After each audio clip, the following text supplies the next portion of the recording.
If you're a climate enthusiast, you need to know what's happening in Wayanad, where the Arabian Sea's warming has taken a tragic toll. The recent landslides in Wayanad, Kerala, have turned deadly, claiming over 100 lives. Experts link these tragic events to the warming of the Arabian Sea.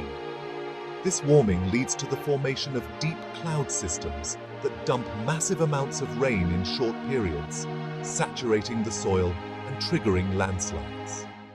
Climate scientist S. Abhilash explains how these deep mesoscale cloud systems, formed off the Arabian Sea, mirror the catastrophic weather patterns of the 2019 Kerala floods.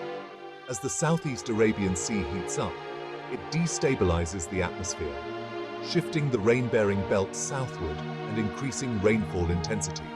With climate change accelerating, the Western Ghats in eastern Kerala face greater risks during the monsoon season. It's a stark reminder of how interconnected our climate systems are and the urgent need for action.